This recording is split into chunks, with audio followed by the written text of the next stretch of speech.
Hit it. Welcome, welcome, welcome. You are listening to Bras, Panties and Sports. The NCAA basketball tournament is underway. And Aaron Rodgers hasn't settled on a team. Is it madness?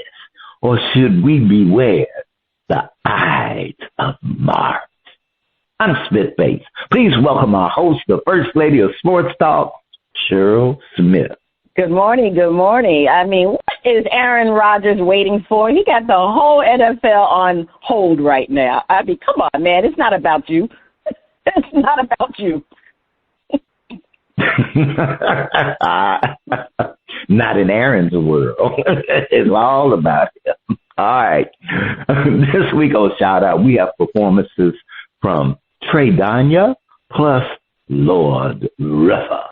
Will they find their shining star and get the cold feel of the mute button? First Lady, we're ready. What you saying? Each week we try to figure out what is going on in the sports world, not the plays of the week, more like the players of the week. Are they trying to tell us something? So we ask, what you saying? Fly, little birdie, fly. Time keeps on slipping into the future. Time keeps on slipping into the future. So I want to fly like an eagle to the sea. Fly like an eagle, let the spirit carry me. I want to fly right into the future. The little birdies known as the Department of Defense wish they could fly far, far, far away from the backlash they received after deleting an American hero named Jackie Robinson from their website in a move to eliminate any reference to DEI. Jackie Robinson fought for this country in World War II, and when he returned, faced racism and prejudice instead of a hero's welcome. The Department of being offensive, defense, had deleted almost every historical figure that was not white and male. Are they trying to tell us something? If it hadn't been for Jackie Robinson being deleted, would we have known what they were trying to do to our heroes? The Department of Defense has restored Jackie Robinson's page. Well, they just ought to. All right, Marvelous Marvin Hagler, rest in peace. Bernard Hopkins, Roy Jones Jr., and the Steve Miller Band are asking, what you saying? Oh, my gosh. You know what, Spitface? Donald Trump and Elon Musk, I mean, they have taken this DEI to unbelievable levels. This administration is so damn stupid. I mean, I just don't even know what to say anymore about them. Are they gaslighting us or trying for us to understand DEI? What the hell does DEI has to do with articles about Jackie Robinson's Army record? Not only did they remove his articles, but they also remove articles about a female Holocaust hero, sexual assault articles, and suicide prevention articles for veterans. I mean, it's clearly that Elon Musk's software is not working quite well, okay? It's clear that they're identifying potential DEI, and it's programmed to include anything related to these key words. I guess black, African American, female, sexual, or something.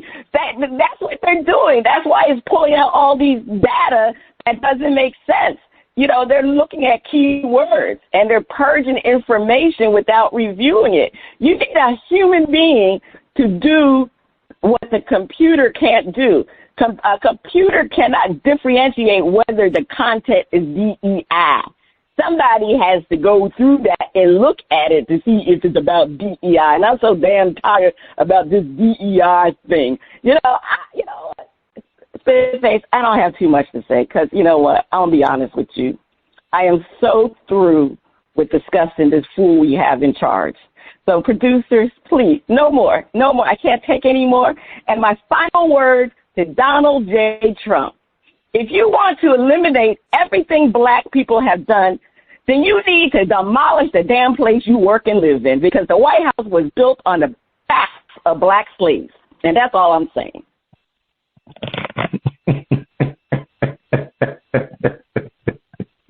All right. Okay, First Lady, I hear you there.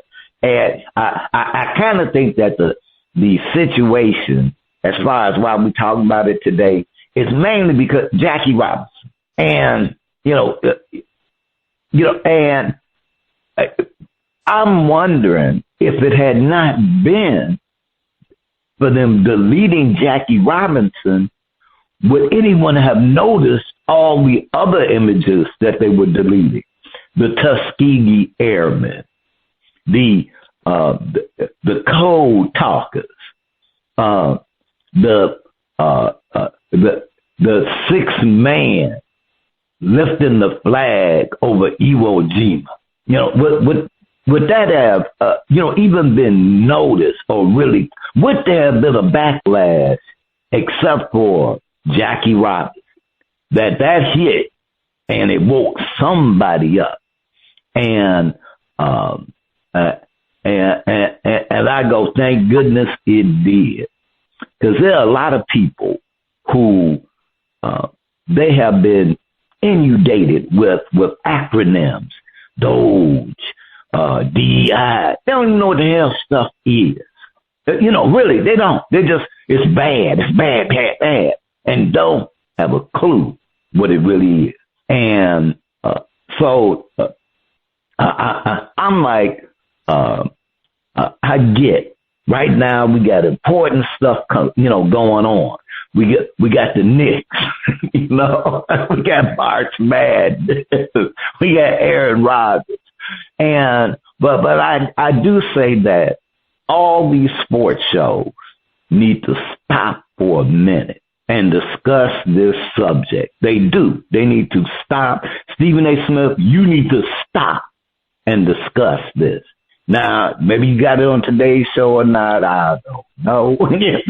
But I'm going, all you guys need to stop for a minute and just discuss that. Because there's some meaning behind it. There is. And when you can erase a people, and you've been trained that it is okay, it's okay to demonize your neighbor. And to where they are no longer human, the next thing you got is people showing up at doors. And it may not be ovens that you get marched to, but as they say, beware. But every sports show needs to sit down and discuss this subject.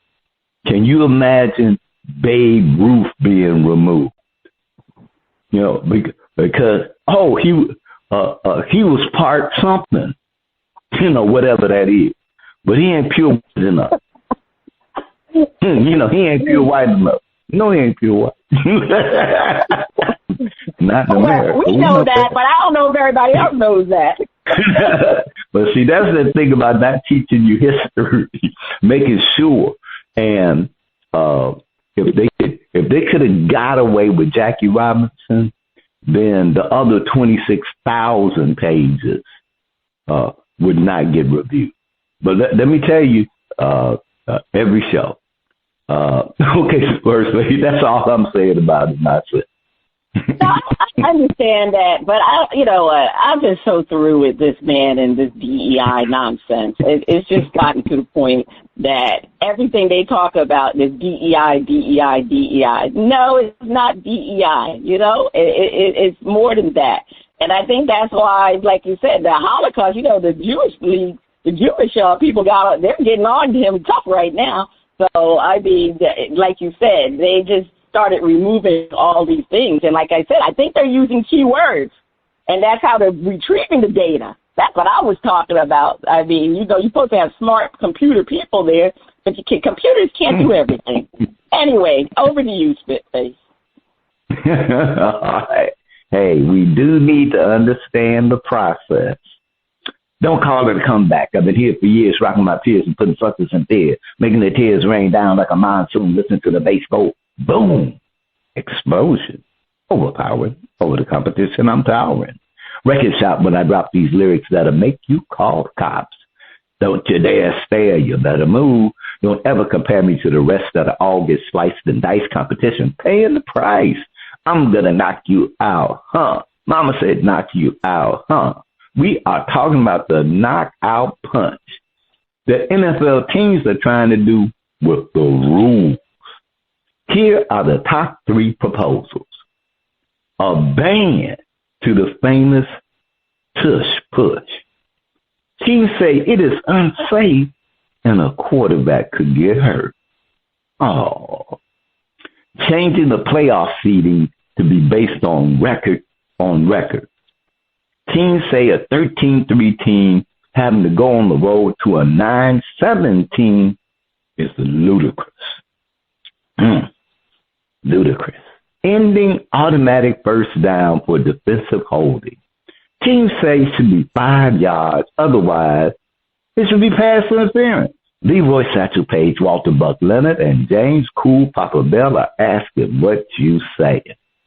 First of all, I'm looking at I'm looking at the bad to the tush push because teams are like, it's unsafe and a quarterback could get hurt. Well, you don't use the tush push with a quarterback that could get hurt. You use the tush push with the big old quarterbacks like Josh Allen and Ertz. You notice that they ain't doing no tush push here with Patrick Mahomes. I was like, oh no, man, we ain't doing that. So I don't think that they need a rule to ban it. Like I said, Patrick Mahomes said, C.J. Stroud, yeah, let's do the tush. No, they ain't.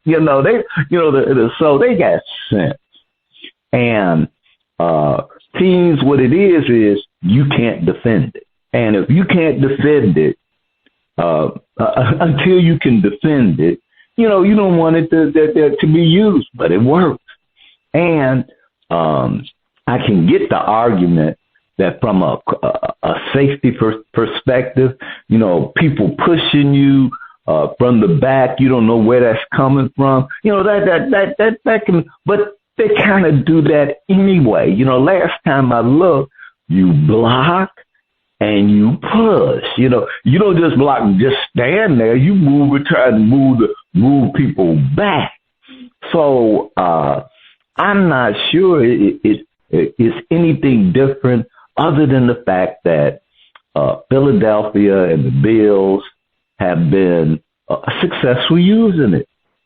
So, don't be hating. Cut it out. Don't be hating. This is the NFL.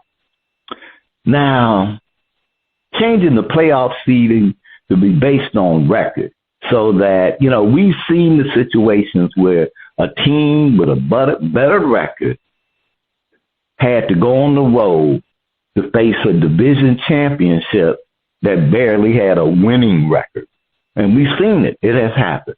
And you kind of feel, or at least, I kind of feel like, oh, man, you got this real nice record, but you don't get at least one home game. You got to run the gauntlet, and some things happen to get one playoff home game, and you got a much better record than, let's say, 2 or 3 of the teams that won division.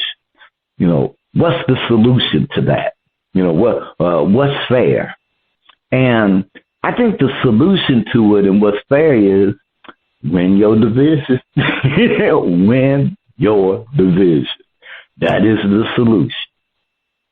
There was a time, a long time ago. Well, not a long time ago. But there was a time when there were no wild card teams. You either won the division or you were out. So you could have a great record, better than some division winners, and you weren't even going to be in a playoff because you didn't win your division. So winning your division solves all issues. And the debate about seeding for wild cards may go on and on, but leave it alone. It really ain't broke. Now, ending automatic first downs for defensive holding, I think, and we got the team say it should be like a 5-yard penalty, but they shouldn't get an automatic first down. You do defensive holding, after the 5-yard cushion, boom, automatic first down. Well, they might have needed 15 yards. So, I could kind of see part of that argument that you're, if it's going to be a first down, shouldn't it be a pass interference call? Like, okay, now look, now the ball is in the air now, so, it's really pass interference. And, how much holding you doing that you way down? Well, we didn't see the holding happen. But I think they got an argument with semantics more so than the actual penalty. First Lady, is Josh using the tushy too often? Well, the old adage is, if it ain't broke, don't fix it. But, many people think there's a problem in the NFL, and firstly, the tush push. They say it is unsafe, even though nobody has provided statistics or documentation to prove that it's not safe. I mean, if you're going to say it's not safe, you need to provide some information. You need to study it. You need to know who was injured from the tush push. And I can understand, like you said, that people pushing that can be difficult. But I'm just saying, to me, I just think, if on a defensive side, if a defensive player pushes a player, it's a foul. It's a penalty. All right. However, on offense, obviously you can do the tush push. Now, the NFL is not rugby, so the tush push reminds me of rugby. You see them guys pushing and lighting. That's what it reminds me of, rugby. But like you said, most of the teams, for some reason, when it came to the Eagles and came to the Bills, they just couldn't stop it. To me, it's not really a big deal. I mean, I really, to be honest with you, I'm very impartial. I really don't care one way or the other. If they keep the tush push, if they get rid of the tush push, I mean, I can see both sides because it really doesn't look like football anymore. It looks like rugby. But then, like you said, hey, if it's there, the rules allow it, then try to stop it, plan for it, practice for it. So one way or the other, I really don't care about the tush push, to be honest. But on the other hand, changing the playoff seeding to be based upon the record, that makes a lot of sense to me. Because, the NBA did that. The NBA, back in 2006 and 2007, they changed their seeding to ensure that the top 4 teams in the conferences would, it would be according to their record, and that was to ensure that the 2 top teams did not meet prior to the conference finals. And so that's why they finagled their thing. And I think, it is based off of your record now. There's 8 teams in the conference, and it's based off of your record. And there's, it's still division play. You still can have division play. And guess what? In the NBA, if you win your division, you still receive a banner for winning your division. But when it comes to the playoff, you are reseeded. It's reseeded. I mean, because you want the top team to be put in a position that they can have that home game. And unfortunately, in the NFL, it was very blatant this year that you had 2 teams that were hosting. There was 2 or 3 teams that was hosting a playoff game, and they were hosting it against a team that had a better record than them. So, I mean, to me, that's a big deal. I really think that's a big deal. I just think teams with losing records should not be given a host game because of the fact that they won their division. That just tells you how bad your division is. That's all that tells me. So I think they need to to reseat all the teams and put the seeding differently. Now, changing the automatic first down, I mean, for defensive hold, yeah, that makes sense too, because, I mean, I would consider a defensive hold, if you're only going to give them a defensive hold, it's 5 yards, treat it like a offside. And when a team gets offside, what they do, they advance the chains 5 yards, but they don't give them a first down. So, I mean, if it's a pass interference, that's a big difference. So either call it a pass interference, or if you're not going to call it a pass interference, you're going to still call it defensive holding, then, give them the 5 yards, and holding, I would just give them the 5 yards. That's and just call it a day. So I think it's time to make some of these rules changes. I don't have a problem, even though the NFL isn't broken. We know that it's still not broken.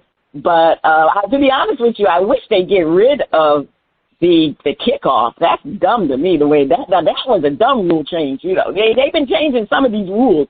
I didn't like that one. It doesn't seem right to me, that kickoff. So I think they should go back to the regular. Now, they said that was due to what? Because of safety? Or they call it a dynamic kickoff. There's nothing dynamic about the kickoffs anymore. But anyway, so I'm okay with the latter two. The tush push, hey, it doesn't bother me one way or the other with the tush push. That's all I'm saying, Spitface. See, the tissy is okay. All right, First Lady. And cornerbacks need to learn how to defend without holding. First Lady, you have the last word. Please take us to break. Stay tuned. Up next, we have a performance from Traedonya on Shout Out Part 1.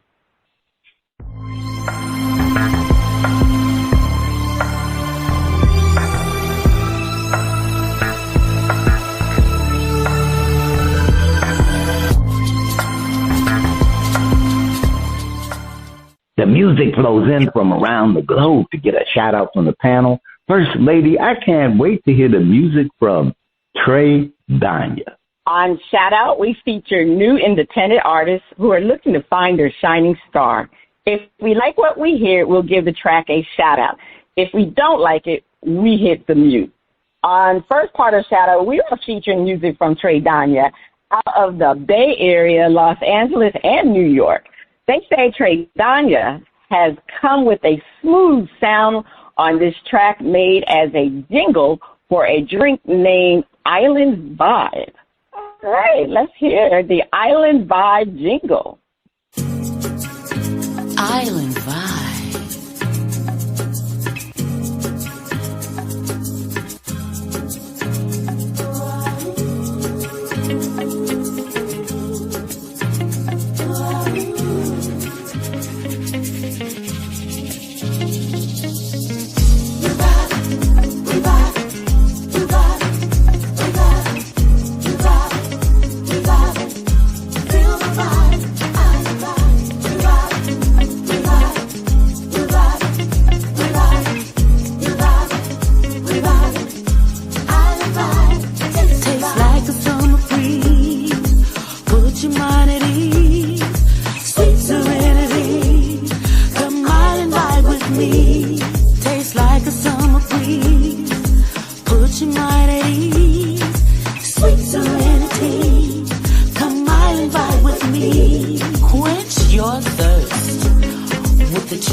That was a jingle.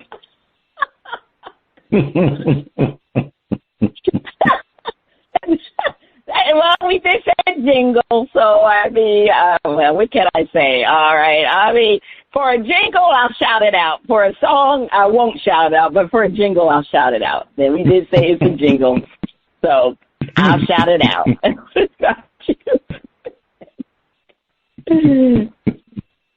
Over to you, Spitface. You shouting it out, or you hitting the mute button?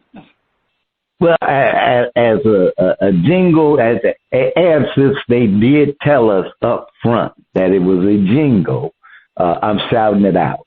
And now I will say that, hey, Traedonya, send us a track. It seems like you have a pretty nice voice, and let's hear some music. Now, First Lady, so are you ready to try out some of that island vibe? Did the jingle work? I guess it was sounding kind of tasty. Yeah, the island vibes. Island vibes is the drink. All right, next time, I don't know what island she's talking about, but I know we got, I live in South Florida, so, we have a lot of Caribbean influence, so I have to go check out that island vibe. All right, on part 2 of Shadow, we will be featuring a performance by Lord Rifa? You sound like which one is right, but anyway, it's Rifa. That sounds like Rifa, right? Lord Rifa. Okay. Is that the sound of our favorite underwater friend? Is it time for Flip It?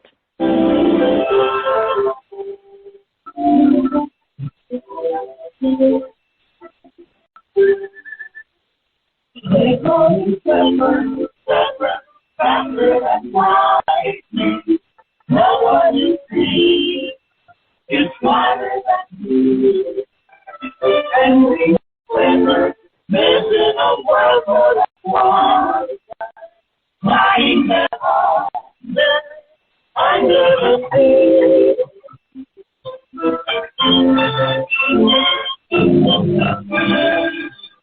All right. It's time for Flip It, where our host defend the point and then flips the script and defend the opposing view. The Rockets are having a great season, but we wonder, are they contenders or pretenders? Let's defend. Rockets are playing well, but they lack experience. They are pretenders. First Lady, I'm actually, the Rockets are pretty much surprising everybody. I think right now they're tied for second place with a couple of the teams in the West.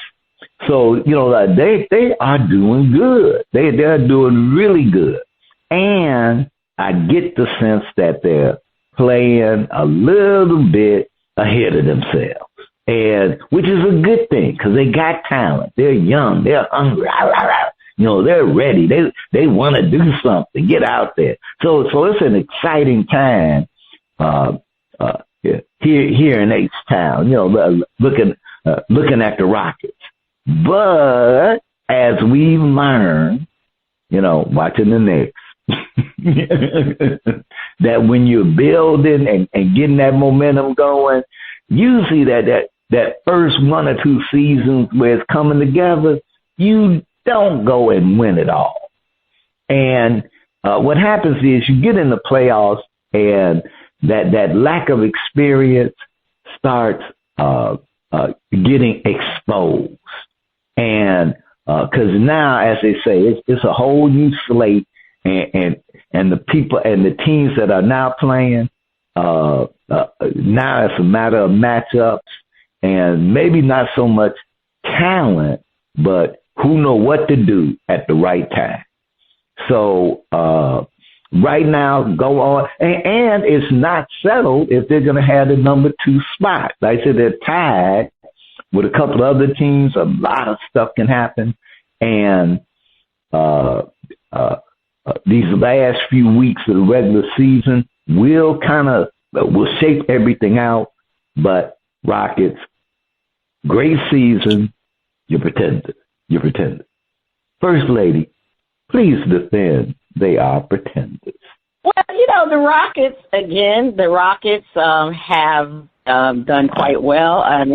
Ime Udoka he's just showing how great he is, to be honest with you. The Celtics shouldn't have gotten rid of him, but even though they did go win a championship. But Ime Udoka, he has this young team playing defense. That was one of the things the Rockets never really did well with the James Harden situation, was play defense.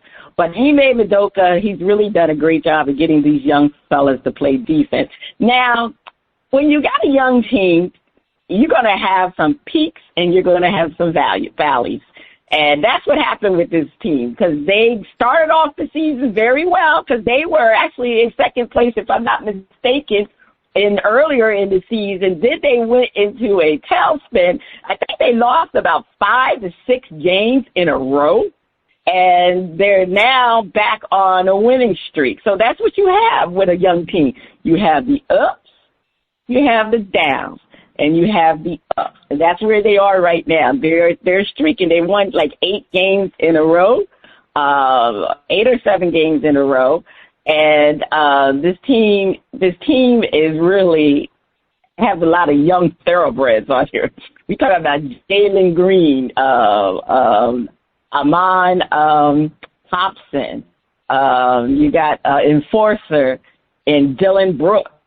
You got you have the 3-point shooter, and I can't even think of his name right now, but he used to play for the Toronto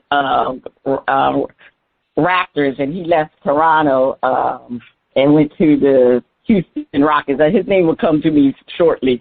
But when you think about the Rockets, I just think because of their inexperience, I really think that's going to show its head in the playoffs. That's because usually you need a team that's been through the experience of playing in a playoff situation. That's why everybody is saying they believe in the Golden State Warriors, because even though the Golden State Warriors do not have better players than the Rockets all around. I mean, the Rockets got consistently from their bench to their starting 5. They have great players, but they're not well-known players. And the fact that they just lack that experience, so that's why everybody gives the Warriors a chance because of their experience. But I just think because of the fact that they're too young, it's not going to be their time. I mean, look what happened with the Celtics. The Celtics were young. Jason Tatum and Jaylen Brown, it took them a while before they could actually win. So, it takes time. So I think, this is a young team. I mean, they only have, 2 or 3 experienced players on their team, and his name is Fred VanVleet. Fred VanVleet was the guard that I was talking about. So he's considered to be a experienced player. They also have Steven Adams.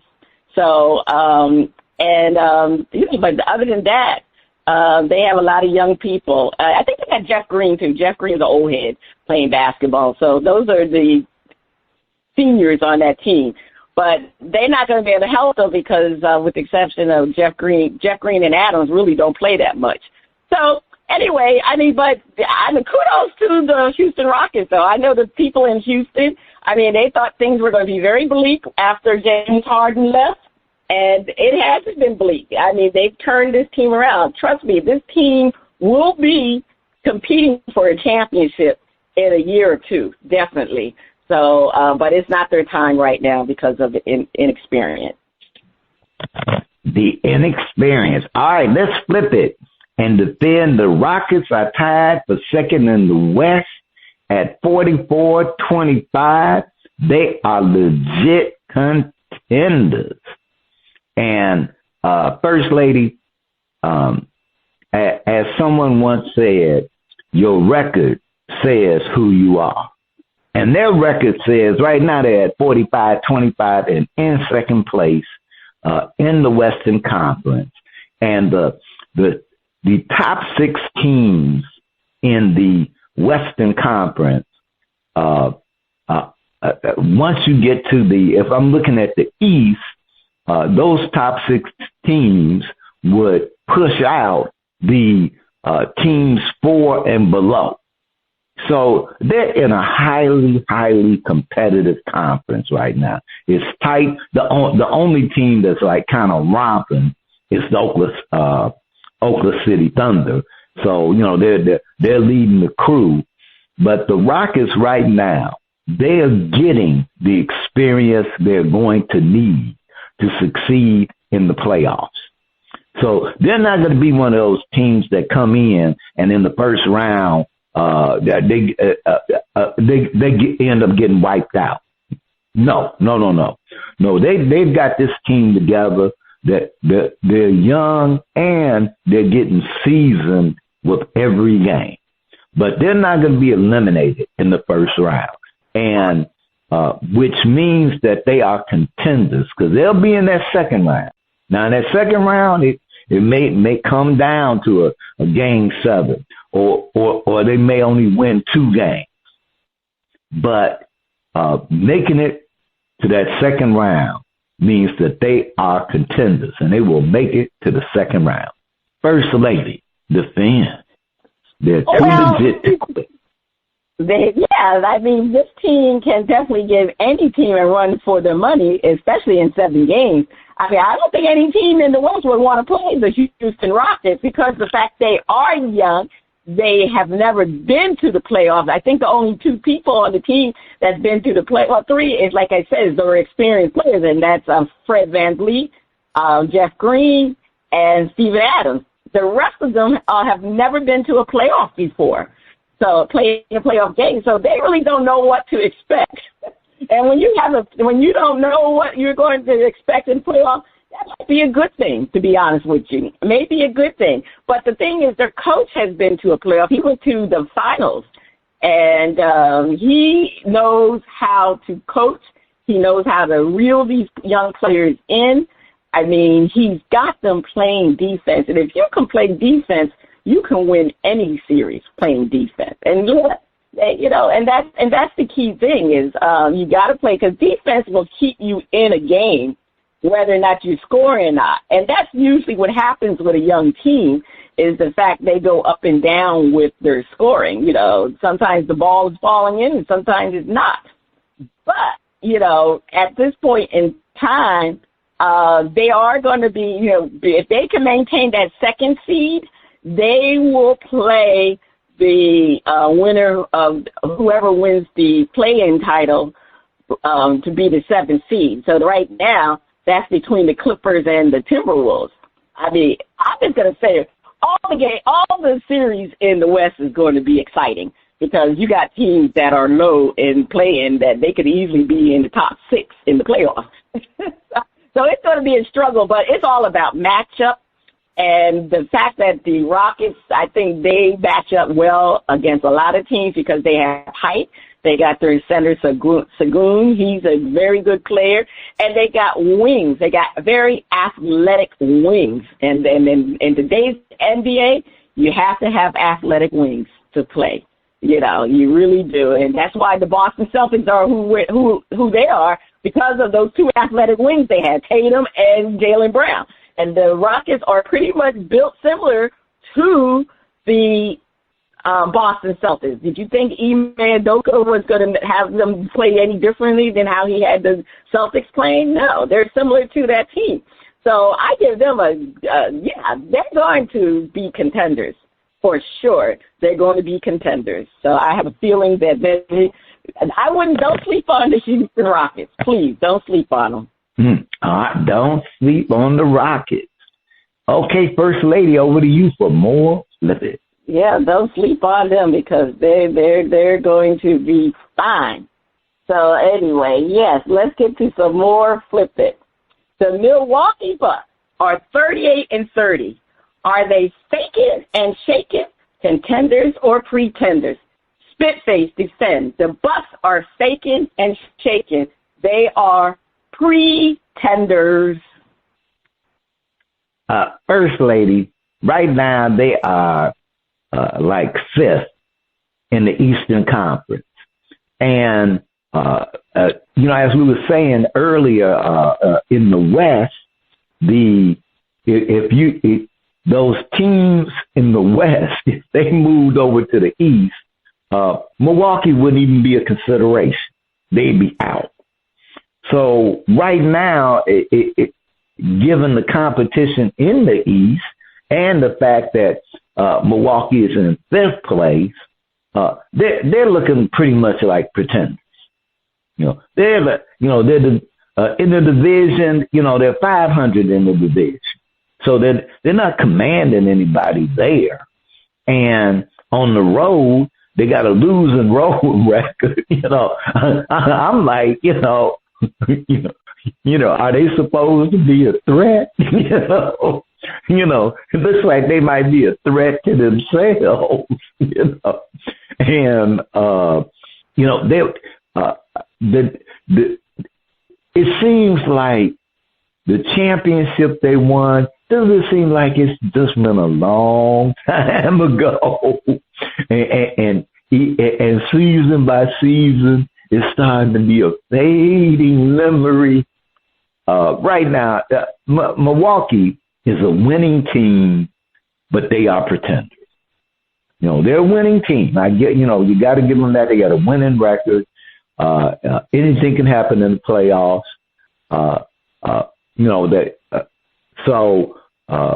But looking at things and looking at how the East is shaking up, you got to say at this point in the state of Bucks Nation, they are pretenders. That's what I'm saying, personally. Yeah, Spitface, the Bucks are pretenders. I mean, they've lost 2 games in a row. They were in the 4th spot. Now they done lost. They fell to the 5th spot. They allowed Indiana to go in front of them. So, that 4th and 5th, it's a matter of those, the 4th and the 5th will play each other. And it's a matter of who has the home court advantage. So if you're in the 4th seed, you have the home court advantage. If you're in the 5th seed, you don't. But remember, last year, the Bucks and Indiana played, and we all know who won that game, that series, the Indiana. So I know the Bucks don't really want to play Indiana. And even though they did beat Indiana earlier this month, I believe, but the Bucks right now. I mean, I know they're missing Bobby Portis. He's out with the suspension, and he's going to be coming back probably just a few days before the end of the season. The team is old. That's the problem with this team. They're an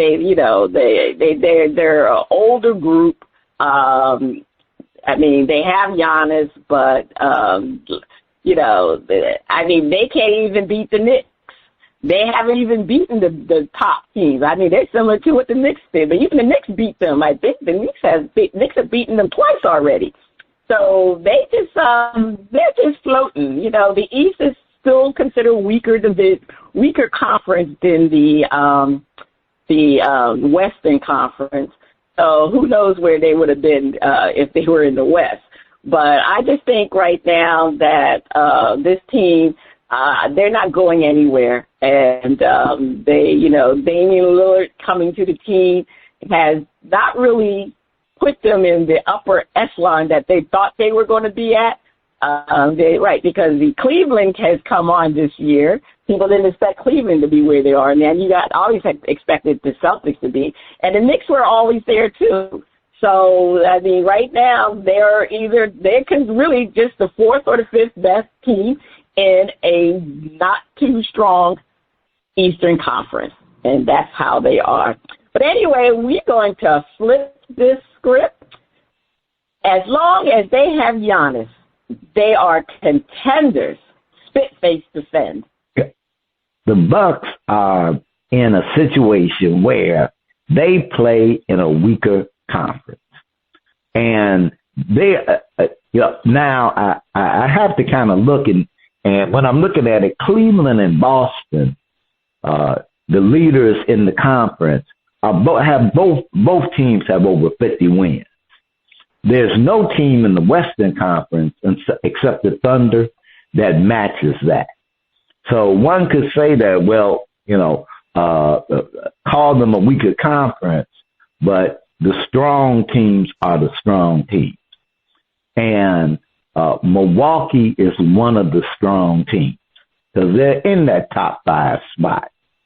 And that gives them a shot. And as long as they have Giannis, they got a shot. They got a chance. And one thing about winning a championship and then not winning, that taste is in your mouth. That taste of victory. And it's like, okay, maybe we won it, but we didn't quite get what it takes to win it again. And they're learning that. So you're looking at a seasoned squad and a conference outside of the top 2 that can be anybody's conference. So I see that they got a way to slide past that first round. That first round is going to be real competitive for them. And they've been around. They got a shot. They're still contenders. Okay, you still think they're contenders. Well, the Bucks can give any team in the East trouble because of the fact that they have Giannis. I mean, Giannis, nobody's talking about Giannis, but Giannis is having an MVP year. I mean, he really, when you look at SGA, Shai Gilgeous-Alexander is number 1. Nikola Jokic is number 2. And then you have Giannis. He will be getting MVP votes because he's having a spectacular year. So when you got Giannis, you have a chance of winning. It's just that they've been injured. Lillard hasn't really, to me, lived up to his potential that he could be the sidekick to Giannis. But again, the East is weak. And so they will be playing they're either going to be playing the Pacers or they're going to be playing the Detroit Pistons. So if I'm the Bucks, I think I'm going to play the Pacers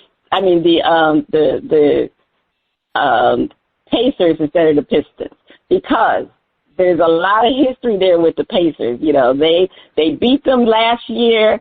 And so I just think they're going to be a little bit more competitive. The Bucks got a score to pay when it comes to the Indiana Pacers. So, yeah, they can get past the first round. But then when they get past that first round, who they play? They play the Cleveland Cavaliers. so that's going to be tough. Because I know we in the Knicks are in the 3rd seed. And if they get past right now the Pistons, they play the Pistons. If they play the Pistons, they could be the Bucks too, because the Bucks could slip that far.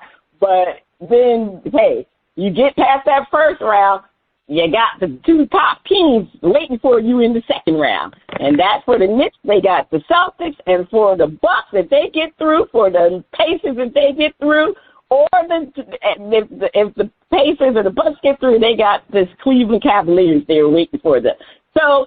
Yes, they are contenders because, again, I think they're more contenders because they have Giannis, and I just don't count Giannis out. So, it's great when you have a superstar because anytime you have a superstar, you can go somewhere. That's what LeBron has always been doing for the Lakers. The Lakers really haven't had a great team, but they got LeBron, and now they got 2 superstars. So, anyway, all right, Spitface, over to you. On the other side of the break, we have a performance from Lord Rifa on Shout Out Part 2. Please keep your ears glued to those speakers.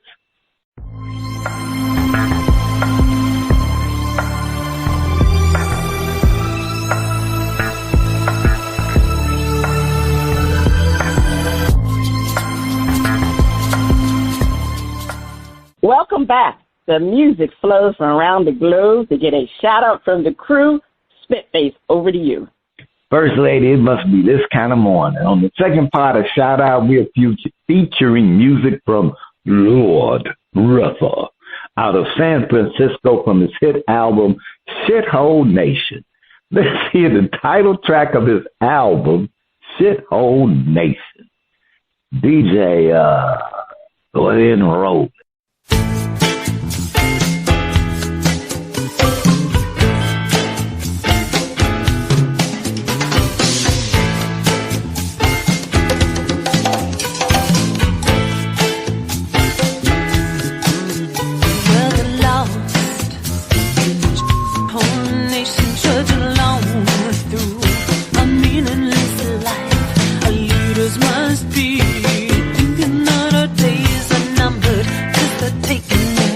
driving away from our flight.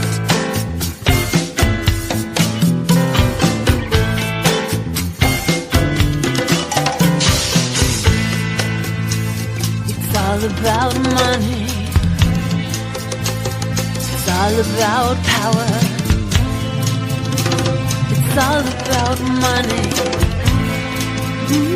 It's all about power.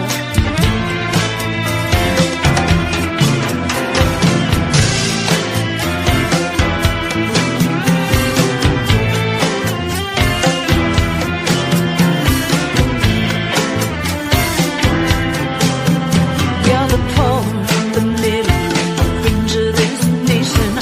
White, black or brown or tan don't seem to matter much. We are so far below. Never love scrutiny like ants marching in line towards their home.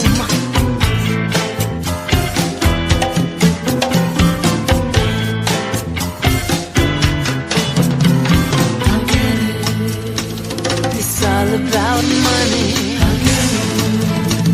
It's all about power.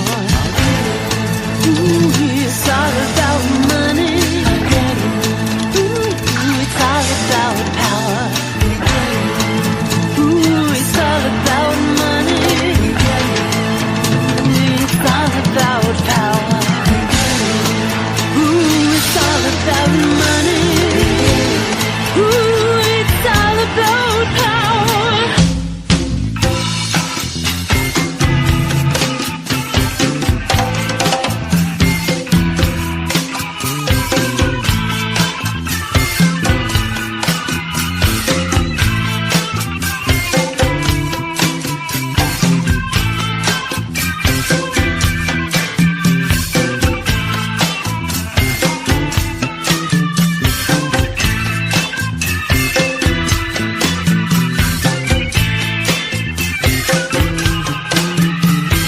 Some of us live lives based on other things.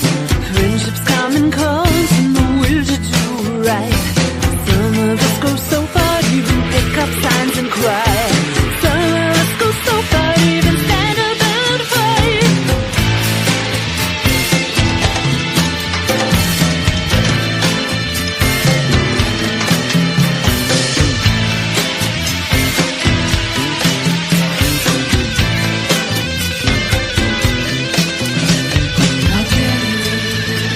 But not just the press. It's been coming for a while. He had to have friends. All right. First Lady, what's the verdict? I'll shout it out. I'll shout it out.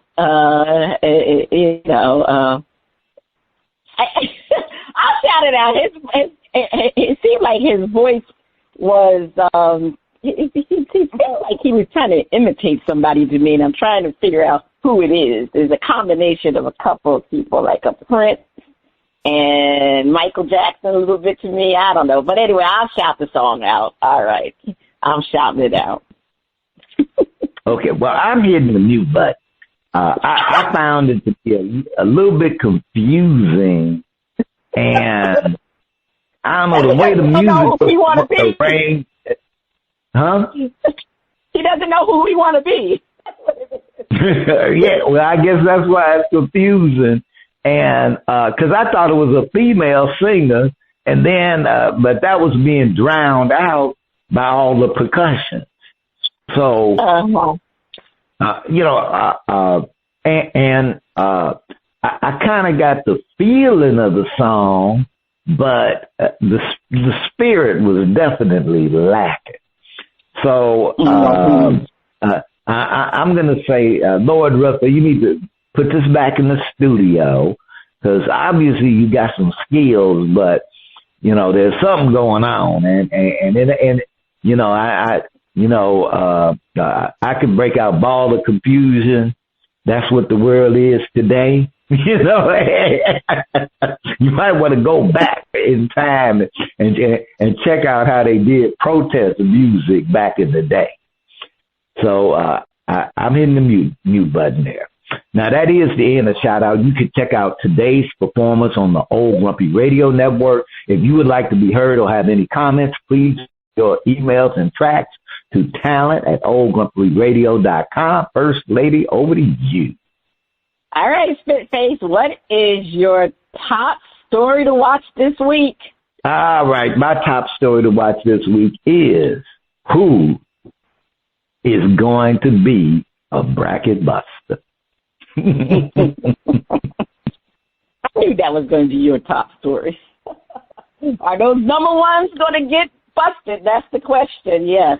Well, my top story is, as we kind of talked about this earlier in our opening, I mean, is Aaron Rodgers going to make a decision anytime soon? I mean, the Minnesota Vikings already said that they're going to be tabling the situation, that they're going to continue on to believe that J.J. McCarthy will be coming back and will be their number one quarterback. However, they did say that they would revisit the idea, and I said to myself, oh, no, does that mean Aaron Rodgers is going to hold out for more weeks? But anyway, I think Aaron Rodgers will be making his decision this week. That's my big top story to watch this week. And, it's still Women's History Month, and I just want to say kudos to the Rose BC. They won the inaugural Unrivaled title in a thrilling final against Vinyl. Chelsea Gray was named the playoff most valuable player. The game was on this past Monday, and, Team Rose BC beat Vinyl. And I just think it's so great that these WNBA players, they do not have to go overseas. They can come and stay in the United States and play during their off season because, they don't make the money that they need to make when they play in the WNBA. I know they're going to hopefully that will be corrected because I think those girls are going to go on strike because they're up for a new contract right now. So anyway, but kudos to the people that put on the Unrivaled League, and they got some more. I think I heard that the chef, Stephen Curry, is going to become an investor in the league also. So that's great that they're putting money in that league to keep our players here so we don't have to have another Brittany Griner situation. All right. You can check out our current and previous episodes at BrasPantiesandSports.com. This is Cheryl Smith, the First Lady of Sports Talk, and Spitface. You have been listening to Bras, Panties, and Sports. See you next week.